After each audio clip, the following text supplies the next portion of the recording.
Oke, assalamualaikum warahmatullahi wabarakatuh. Eh, Bertemu lagi bersama saya Aryo Wahid. Nah, dalam pertemuan bahasa Indonesia yang kedua ya. Jadi kemarin kita sudah membahas tentang puisi ya. Jadi ada beberapa slide kemarin yang sudah kita baca dan kita telah sama-sama sampai dengan unsur-unsur membangun puisi. Ini agak sedikit saya ulang saja. Jadi ini sebenarnya materinya agak sama dengan kelas 8, tapi bedanya kalau kalian itu puisi rakyat. Jadi puisi rakyat itu dia lebih ke puisi lama seperti pantun, gurindam, karmina, syair gitu ya. Nah, untuk unsur pembangun puisi ya, kemarin kita sudah membedakan menjadi dua. Ada unsur fisik, ada unsur batin. Nah, yang dikatakan unsur fisik itu dia punya diksi. Diksi itu apa? Diksi itu adalah pilihan kata. Lalu dia punya image. Image itu pencitraan.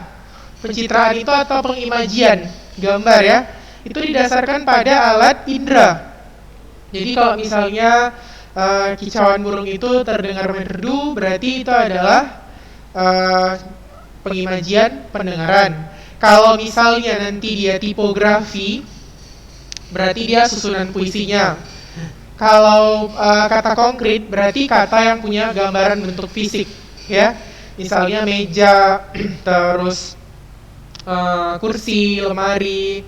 Kalau kayak kebajikan, keramahan, itu bukan kata konkret. Karena kalau yang dikatakan kata konkret itu, dia minimal harus memiliki bentuk fisik. Seperti matahari memang nggak jelas, tapi dia ada bentuk fisiknya gitu kan. Tapi kalau misalnya kebajikan, keramahan, kan kita nggak tahu bentuknya bulat, segitiga, atau peta gitu ya. Nah, itu yang dikatakan sebagai unsur fisik. Kalau versifikasi itu dia seperti pemutusan ya, pemutusan tapi itu tidak terlalu banyak muncul. Dia pemutusan sebuah kalimat yang harusnya disatukan. Tandanya di awal-awalnya ada kata dan, atau gitu yang harusnya di tengah.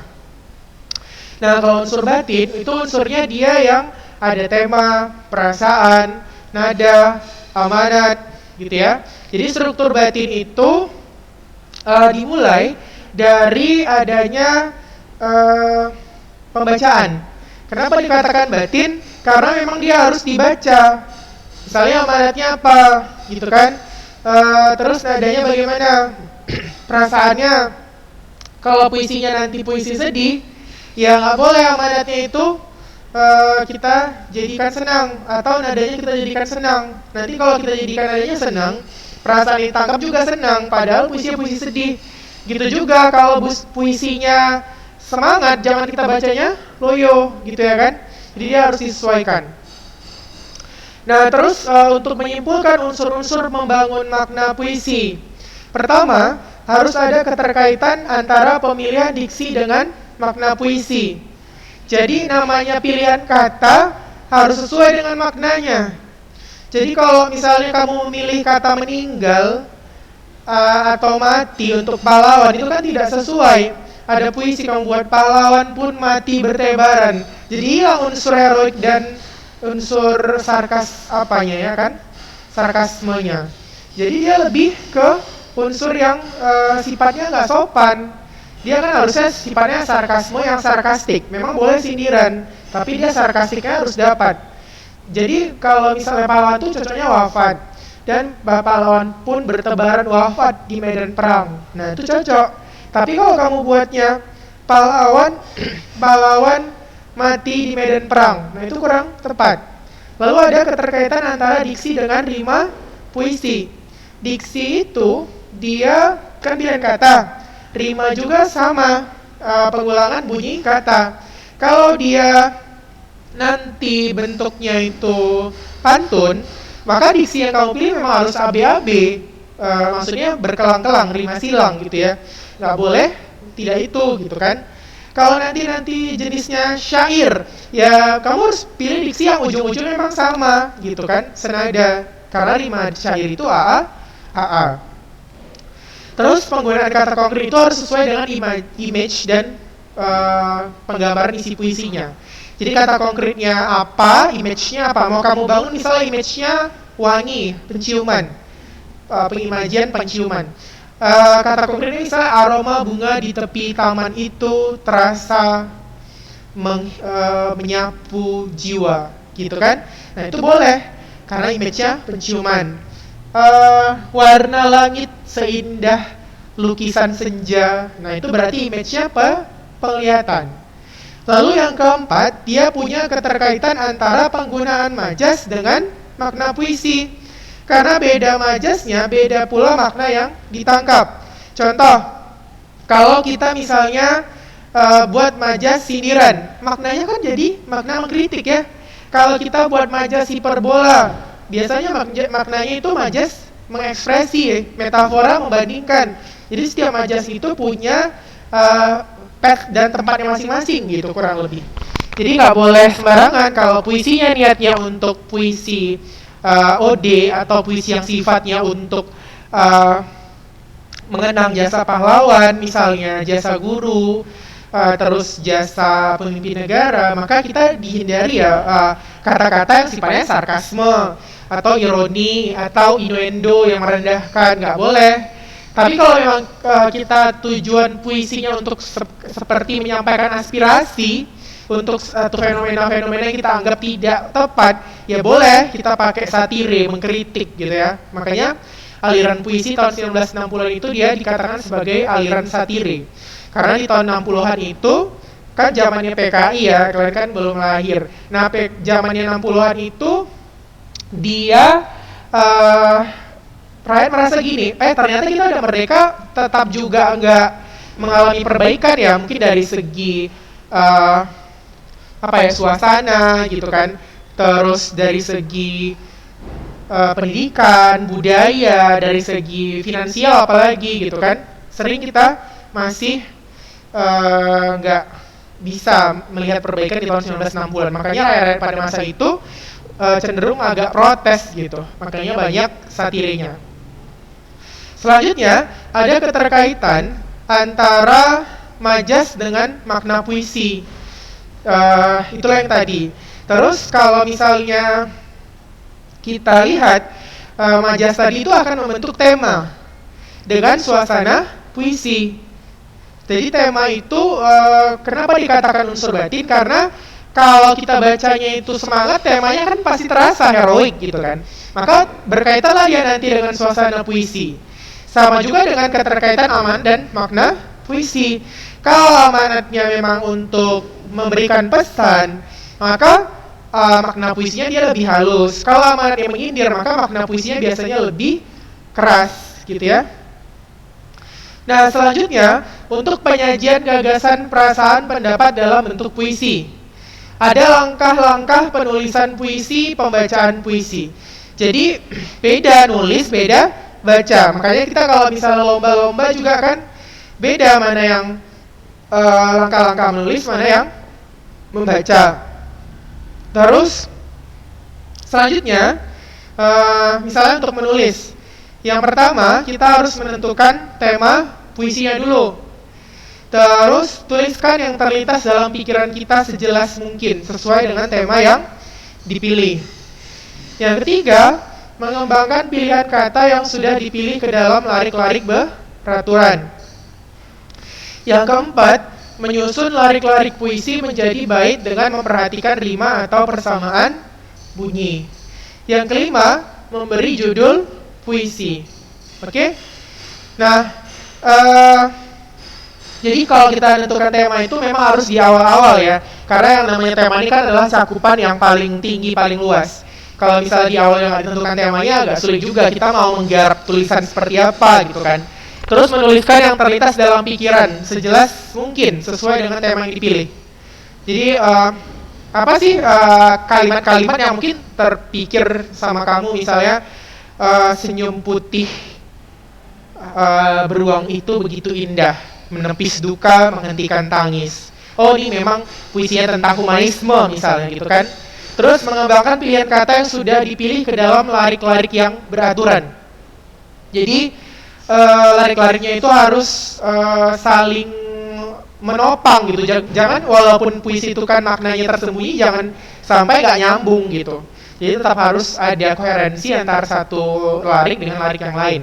Terus menulis larik-larik puisi menjadi baik dengan memperhatikan rima dan persamaan bunyi. Karena puisi rakyat tadi kan seperti pantun, syair, karnina, gurindam, talibun itu dia punya rima tersendiri, jadi nggak boleh sembarangan buat kata-kata atau diksi yang di ujungnya. Tadi baru beri judul, jadi memang kalau sistemnya karya sastra nih, judul itu memang di akhir sih gitu. Karena kalau judul di awal itu seperti membatasi kita untuk berkreasi, mengeluarkan ide-ide kita. Makanya biasanya kalau sastra yang sifat-sifatnya seperti imajinatif gitu, dia di akhir judulnya. Tapi kalau dia karya ilmiah itu lebih tepat judulnya itu di awal, karena namanya karya ilmiah, judul itu sebagai kerangka dasar, paradigma dasar dalam proses penelitian. Jadi kalau misalnya kamu buat karya ilmiah, judul itu jadi dasar untuk latar belakang gitu. Sementara kalau misalnya sastra-sastra kan dia sifatnya yang fiksi itu, judul itu harus menarik. Kadang-kadang novel yang judulnya hujan, rupanya tentang pertemanan gitu kan. Jadi ada sesuatu yang kadang-kadang tidak berkoherensi secara langsung gitu ya kan. Itu yang dikatakan sebagai sastra. Nah selanjutnya, aspek-aspek yang harus diperhatikan dalam pembacaan puisi. Pertama tadi adalah ekspresi. Jadi sebagus apapun intonasi kita, kalau kita ekspresinya tidak mendukung ya tetap aneh gitu kan. Misalnya nada suara kamu sedih tapi wajah kamu senyum gitu. Jadi orang juga bingung liatnya gitu kan. Terus lafal harus jelas gitu kan. Ya pakai lafal Indonesia lah kalau memang puisi Indonesia. Kalau puisinya bahasa Inggris ya pakai lafal bahasa Inggris. Kalau puisinya bahasa Prancis ya pakai bahasa Prancis. Kalau bahasa Arab ya pakai bahasa Arab. Karena setiap bahasa itu punya aksentuasinya yang beda-beda gitu ya. Contoh misalnya kalau kita bilang rumah dalam bahasa Indonesia R itu jelas. Beda kita kalau bicara bahasa Inggris. We are student. R-nya kan nggak jelas gitu ya. Terus ada lagi tekanan. Padahal hal yang kita memang anggap penting gitu. Jadi aksennya harus jelas, intonasinya mendukung, tekanannya juga harus tepat. Jadi jangan dari awal sampai akhir tinggi melulu gitu kan, atau dari awal sampai akhir datar melulu. Jadi ada saatnya kita intro, ada saatnya nanti tinggi, ada saatnya nanti dia penutupnya agak rendah kembali gitu ya. Terus selanjutnya ada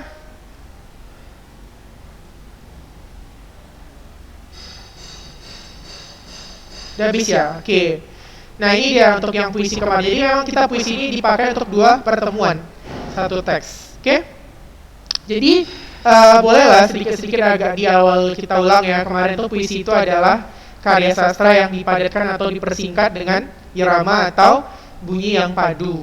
Jadi bagusnya isinya bagus, pendek, singkat, isinya bagus. Tapi kalau kamu bisa menciptakan isi yang bagus ditambah dengan penggunaan kata-kata yang padu, itu jauh lebih bagus lagi gitu ya. Terus ditambah lagi makna kias, wah udah lengkap deh puisinya, berarti keren gitu ya. Jadi puisi itu merupakan hasil karya sastra yang disusun menggunakan kata yang sederhana, imajinatif sesuai dengan struktur fisik dan batin. Ingat ya, kalau fisik itu berarti yang bisa kita lihat hanya dari teks puisinya saja, hanya dari teksnya aja. Oh udah nampak berarti ini unsur fisik gitu. Tapi kalau batin baru nampak kalau kita niatnya untuk dibaca gitu. Jadi ada pernah ya orang saya baca di berita gitu kan, artis di Inggris apa di Eropa itu baca buku telepon tapi dia pakai nada sedih. Jadi orang-orang yang dengar dia tuh nangis gitu. Padahal dibacanya daftar nama buku telepon gitu. Jadi alangkah berpengaruhnya ya berarti unsur batin tadi terhadap penilaian orang sama sebuah puisi tadi gitu. Jadi kalau kita bacanya sesuai dengan isi, relevan, maka dia lebih terasa lebih bagus. Tapi kalau kita puisinya sedih, kita bacanya bergembira gitu. Jadi kayak seperti main-main gitu ya kesannya gitu. Yang harus relevansinya juga diperhitungkan. Nah terus dia kemarin tuh menggunakan bahasa yang padat, memperhatikan diksi, mempunyai daya imajinatif dan figuratif. Terus ada rimanya, ada iramanya, ada tipografinya, gitu ya. Terus selanjutnya jenis-jenis puisi itu kemarin ada yang naratif itu yang berisi cerita ya. Seperti balada itu cerita rakyat gitu, tapi dipuisikan.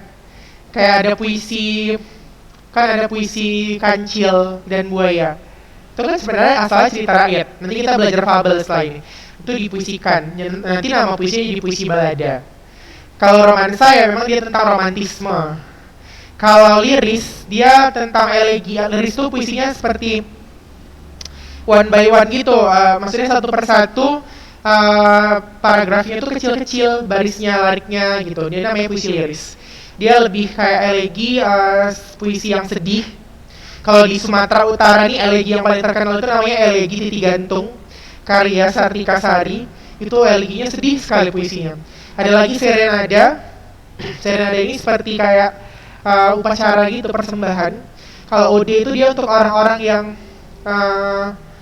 Tuhan, seperti orang-orang yang kayak Pel Mahabharata gitu ya. Ada kan puisi-puisi orang Hindu ya.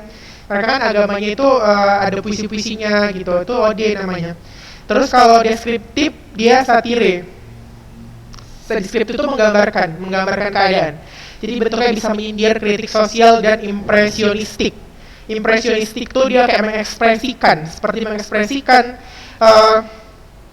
apa yang ada di sekitar alam ini.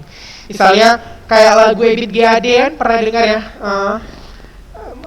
mungkin alam sudah jenuh dengan perbuatan kita gitu kan. Nah itu kan sebenarnya puisi gitu, yang digambarkan tanyakan pada rumput yang bergoyang gitu kan. Larik-lariknya itu dia puisi. Jadi dia sifatnya impresionistik. Jadi ada bait-bait, ada untayan-untayan kata yang sebenarnya menggambarkan keadaan alam tapi menegur manusia gitu kan. Kan mungkin Tuhan mulai marah gitu-gitu. Jadi dia tanyakan pada ombak, pada rumput yang bergoyang gitu-gitu. Terus pada alam yang sudah rusak gitu. Kan maksudnya menyindir orang yang selama ini itu tidak mau menjaga kelestarian alam gitu kan. Nah selanjutnya, nah ini masih unsur yang tadi juga, sepertinya udah paham lah ya. Kalau nanti kalian ada pertanyaan, ingat ya, boleh ditanyakan di grup, boleh ditanyakan di WA pribadi atau di kolom komentar di YouTube-nya, nanti langsung dibalas, oke?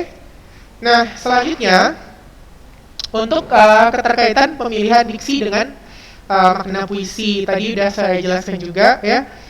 Sangat penting karena memang diksi-diksi ini, yang pilihan-pilihan kata ini sifatnya sebenarnya dikatakan tidak penting tapi urgent juga gitu, karena pemilihan kata yang salah bisa menimbulkan tangkapan makna yang tidak tepat juga gitu ya.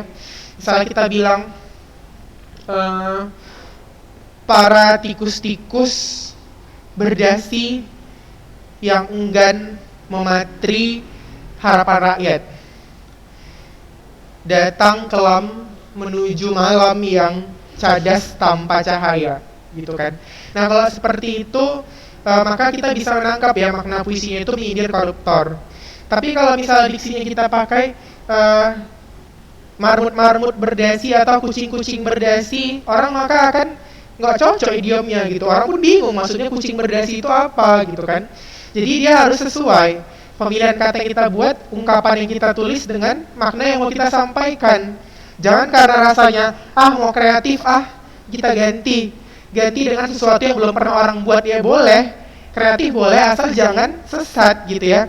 Lihat juga konteks-konteks dan aturan penulisannya, konteks idiomnya, pasangan katanya ya kan. Misalnya kalau memasangkan kata menana itu ya sama nasi, walaupun arti menana itu memasak, ya tidak lazim kita pasangkan dengan sayur. Misalnya saya menana sayur gitu. Benar sih artinya memang menana itu adalah memasak gitu ya, tapi tidak dibenarkan kalau dipasangkan sama sayur, karena memang dia namanya kolokasi tuh, keseringan kata-kata disandingkan gitu ya. Nah terus dalam sistem penggunaan majas juga itu penting. Makanya nanti di rumah coba kalau ada waktu luang, searching di internet, cari 10 majas, dihafal. Satu waktu nanti saya tanya, siapa yang udah hafal majasnya? Nanti saya kasih nilai poin plus, oke? Gitu dia. Jadi majelis itu penting loh, sampai nanti di tingkat SMA kita masih tetap harus belajar majas, sampai nanti kuliah juga. Bahkan kalau nanti jurusan apapun ya pasti bahasa Indonesia itu kan ada. Ya tak terlepas juga dari sastra dan majas.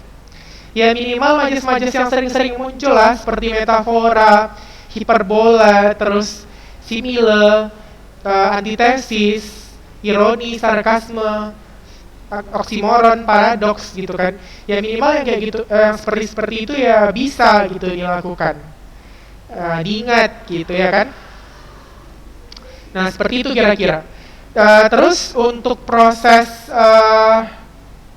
penentuan pembacaan, tadi kalau penulisan udah ya.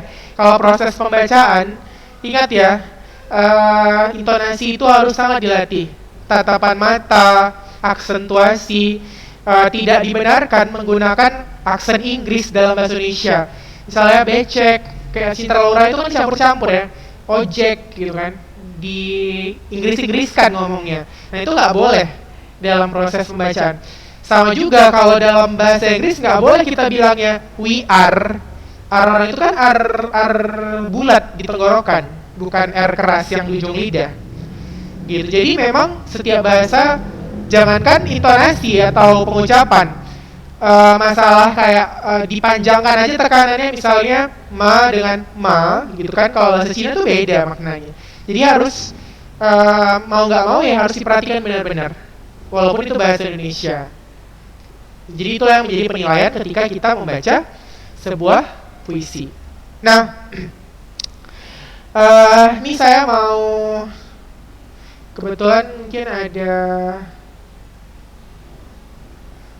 bukunya ya, kelas 7.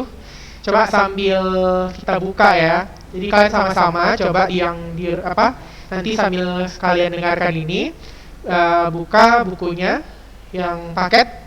Coba dibuka di bagian bab 7 biar kita sama-sama bisa lihat.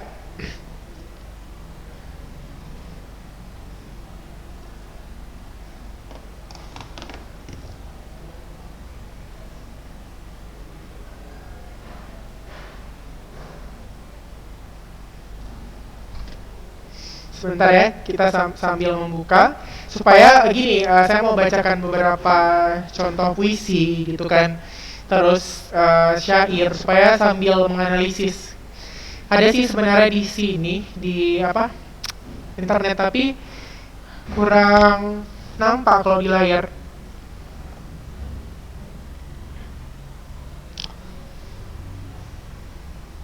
Sekalian saya juga ngasih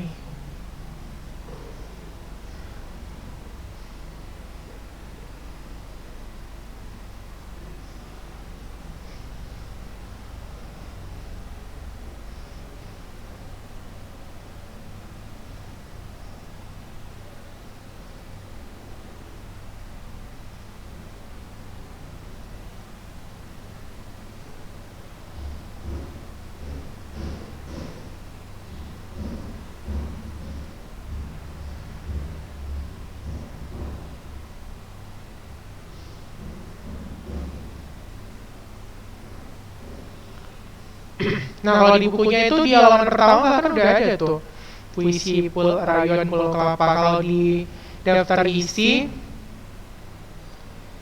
di situ ada yang puisi di bab 5 halaman 165. Coba sambil kalian dengarkan ini, kalian buka halaman 165 biar kita sambil baca bukunya. Jadi bukunya nggak terlalu baru ya kan di lemari situ. Ya 165 sama-sama kita buka ya.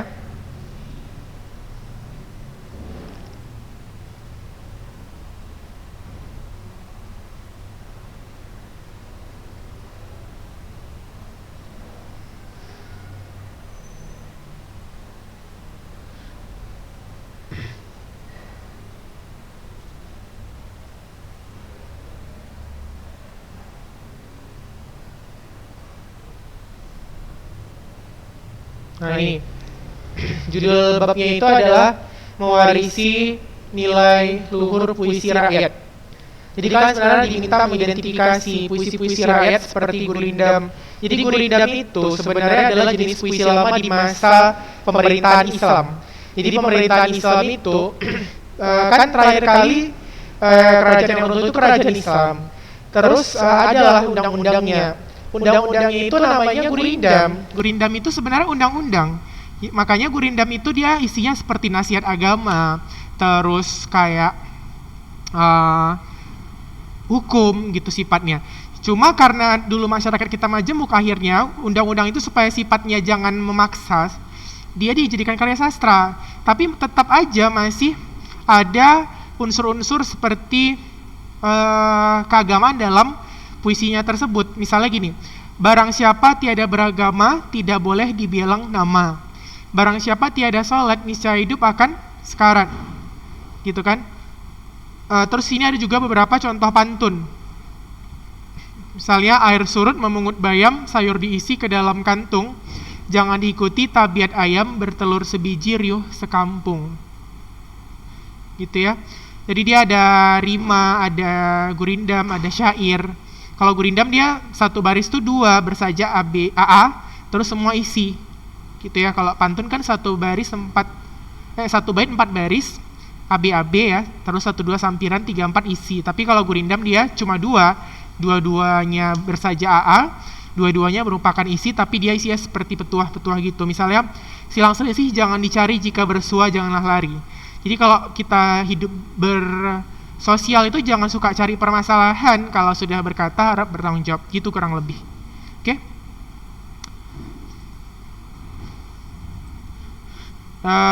Di bukunya tuh ada di syair ya. Syairnya judulnya syair itu dia 1 bait 4 baris semua isi. Ini kalau nggak salah saya ini syair Raja Ali Haji di halaman 100 berapa nih? 67. Ya 167 syair Raja Ali Haji.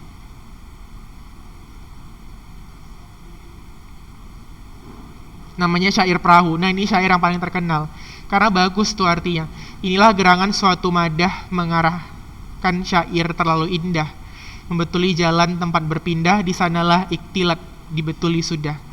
Itu jadi kayak madah itu kayak tekad.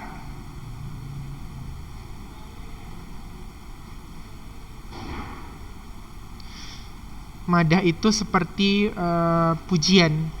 Inilah gerangan suatu pujian mengarangkan syair terlalu indah, membetuli jalan tempat berpindah, di sanalah iktilat.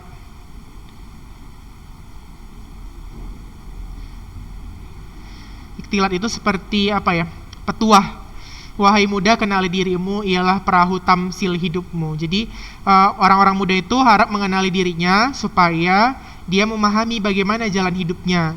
Tiadalah berapa lama hidupmu, ke akhirat jua kekal hidupmu, katanya. Jadi tidak berapa lama kita tinggal di dunia ini, nggak lama, itu bakal kembali ke akhirat juga gitu. Terus, hai muda arif budiman, hasilkanlah kemudi dengan pedoman. Jadi kita dalam hidup itu harus punya pedoman. Pedoman kita apa? Al-Quran kan. Alat perahunya jua kerjakan, itulah yang betuli insan. Jadi petuah-petuahnya juga harus diikuti. Oke?